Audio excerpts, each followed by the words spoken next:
Thank you, Steve. Good morning again. It's so good to see you on this beautiful Easter morning. This is a big deal, isn't it? I see some people here that I haven't seen since last Easter. Welcome home.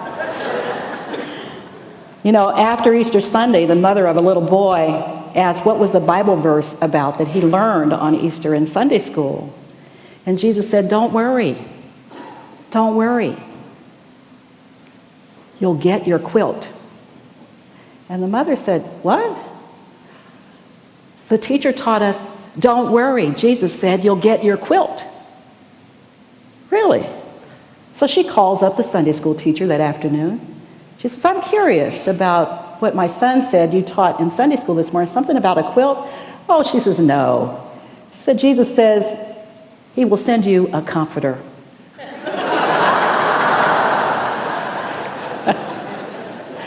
There were those who were worried, who were followers of Jesus toward the end when they realized that everything he'd been prophesizing was coming true. Who would guide them? Who would lead them? Who would be their comforter? So I was thinking about Easter and what it means to me. It's a big deal. It's been a big deal since as far back as I can remember. It's probably the biggest deal in the Christian faith, besides Christmas. And I was thinking about when I was a little girl, we would have after service at Calvary Baptist Church, and most black churches in the country would have what they call an Easter pageant, so to speak. And the Easter pageant, and I have to put you back in those times, I want to take you back there. Now, in the Easter pageant, we would have to be dressed just so, even little kids. I always had a bonnet or a hat, gloves, shiny little patent leather shoes, and socks with lace on them. And then the big deal was the Easter piece. Now, how many of you know about the Easter piece? Anybody in here? There are a few of you. Right. That's a big deal where I come from. You see, even little kids, as long as they were old enough to walk, had to have an Easter piece. And so after the service, when they went home and had dinner, they'd come back, and the little children would get up on the stage in their finest, dressed to the nine. And of course, they'd be busy showing off their new shoes or their new clothes, but they had been memorizing this Easter piece for weeks. Now, the littlest ones who could barely speak got to say something real simple, if they could remember and weren't too nervous with all these people standing and staring in front of them like I am sometimes. So they would say something like, "I just came to say Happy Easter Day." And of course the parents and all the adults would, "Oh, isn't she cute? Isn't he darling?" And then I would have my turn, and when I was real little, as far back as I can remember, I wanted to say something real simple that I could memorize. But the little boy next to me always got to say the simplest ones. So I got up there and I was ahead of him and I stole his talk. Jesus wept. He wasn't really happy when he had to follow that with the same thing, but hey, I took advantage of the opportunity to say what I thought was the best Easter speech of all. Jesus wept. Now, I didn't understand why Jesus wept. This Jesus that I'd been learning about in Bible school and on Sunday school and vacation Bible school, I didn't understand why would he's so much bigger than life. Why would he weep? Why would he cry? And I was later to learn about this thing called the resurrection. The resurrection. So there was this singing group coming to town, to this big church, and they already had a lot of people coming in. People were coming from all over to hear this group. They were world famous. It was packed like it is today. The group's called The Resurrection, and it was Easter Sunday. Everybody in town was coming to hear this famous gospel group, The Resurrection. And a big snowstorm hit on the East Coast, and their flight was canceled at the last minute.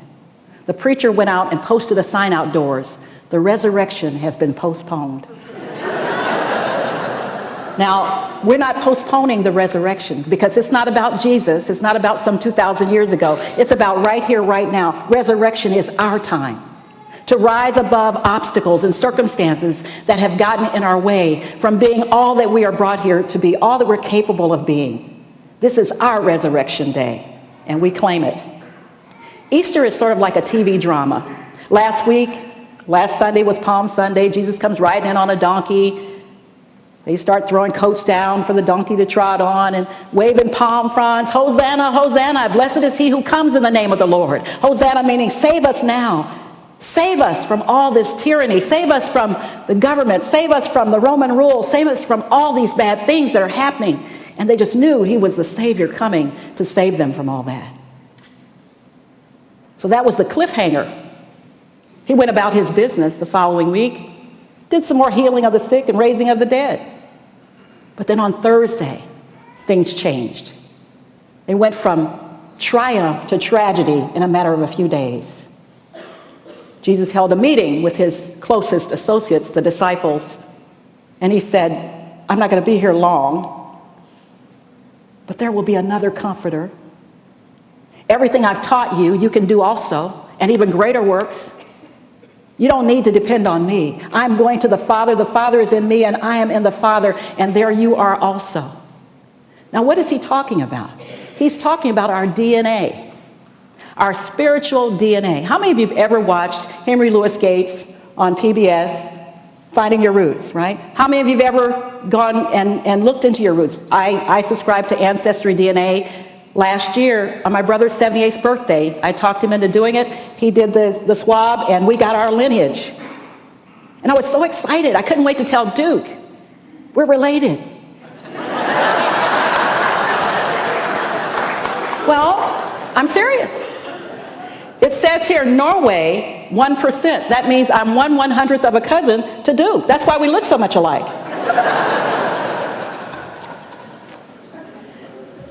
My ethnicity, according to Ancestry.com, is 31% Cameroon, Congo, and Southern Bantu, 22% Benin and Togo, 22% England, Wales, and Northwestern Europe, 12% Ivory Coast and Ghana, and then 6% Mali, and the rest Ireland, Scotland, Norway, Senegal, Eastern Europe and Russia, Western and Central India, and Sweden, 1%. Now, I don't know any of these people. I've never been to any of those countries, but I guarantee you that if I walked into one of those places, I would feel that connection. That connection that brings us together this Easter Sunday, because we're all connected by the same DNA running through our veins.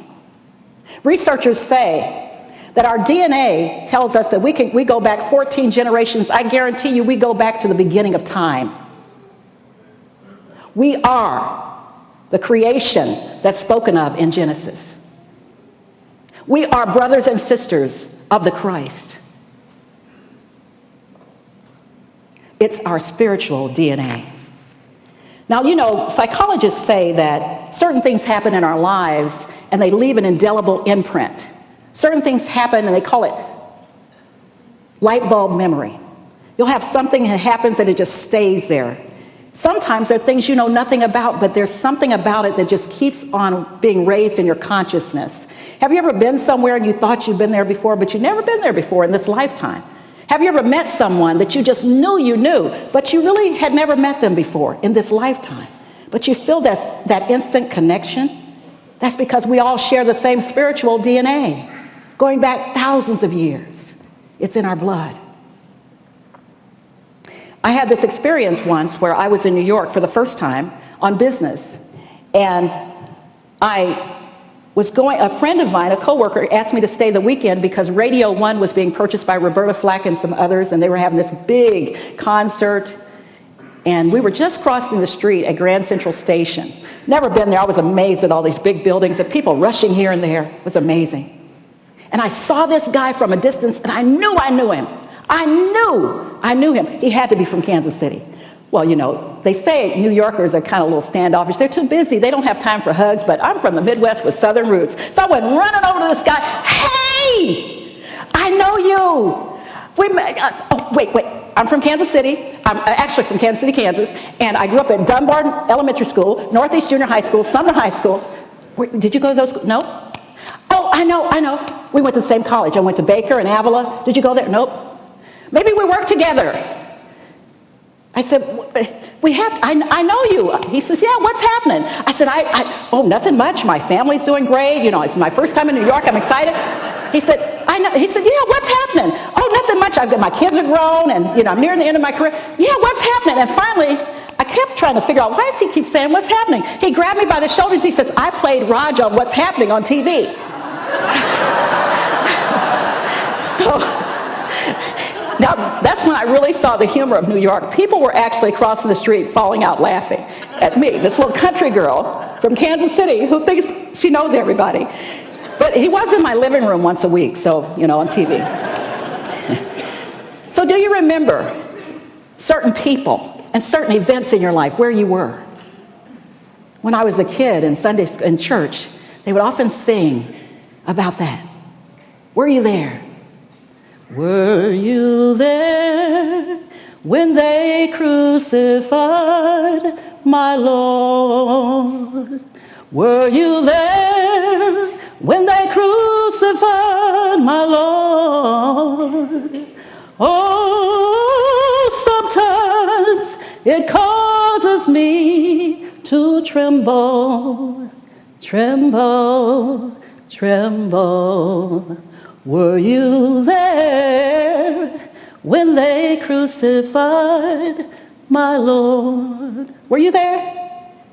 You see, it's in our spiritual DNA. That's why we keep coming back here and hearing the same story over and over again. It resonates with us. It rings a bell. This is not about the resurrection that happened 2,000 years ago. This is our resurrection day. This is about us raising ourselves up from any lack and limitation in our lives to be all that we are meant to be.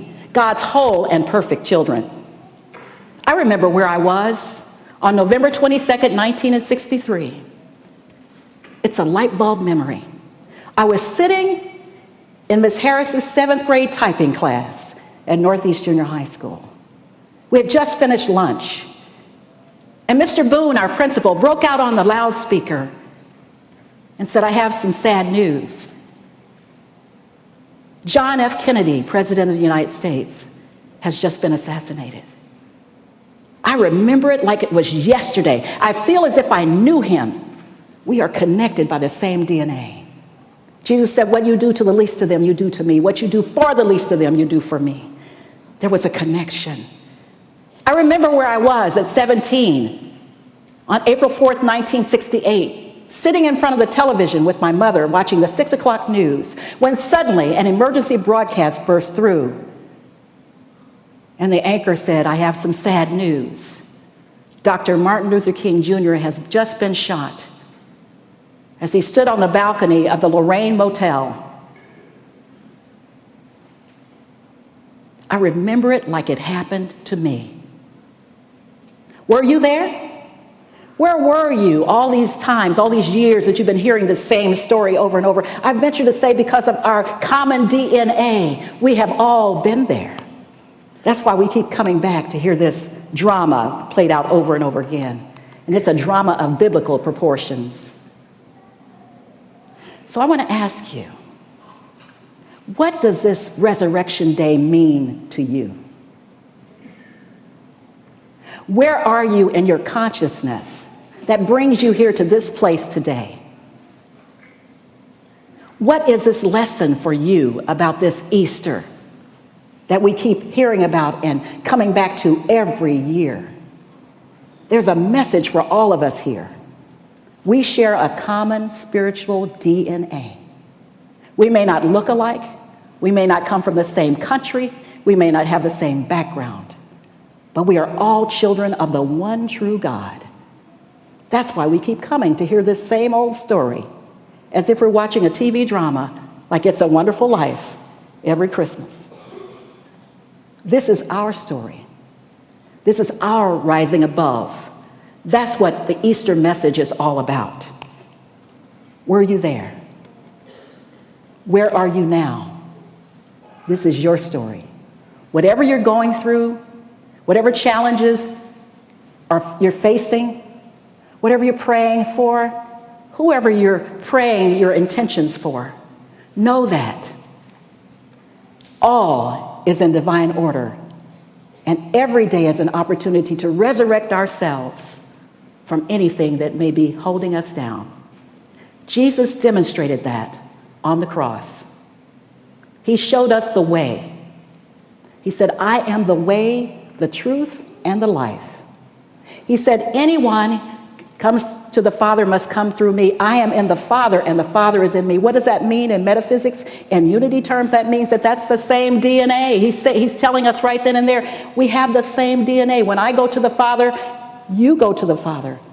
When I am in my Father's house, you are in my Father's house. The Father and I are one. So this Resurrection Day, I invite you to realize what resurrection is really all about. It's not just about coming together on an Easter Sunday and then afterwards going downstairs having some refreshments, and we have some good ones too, by the way, today. It's about lifting yourself up in consciousness from whatever it is that may be vying for your attention. That's not for your highest good. Charles Fillmore, co-founder of Unity, said, resurrection is the restoring of mind and body to their original undying state. Restoring of mind and body to their original undying state.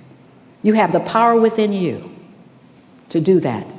You have the power within you to resurrect yourself every single day. So I invite you to think about that. What is it in you that is calling you to lift up? What is it in you that is calling you, as Jesus said, if I be lifted up from the earth, I will draw all people, all thoughts, all consciousness higher to the Christ consciousness. You are the Christ. You are the light of the world. And don't let anybody tell you that that is not your spiritual DNA. Let's think about that as we move into meditation.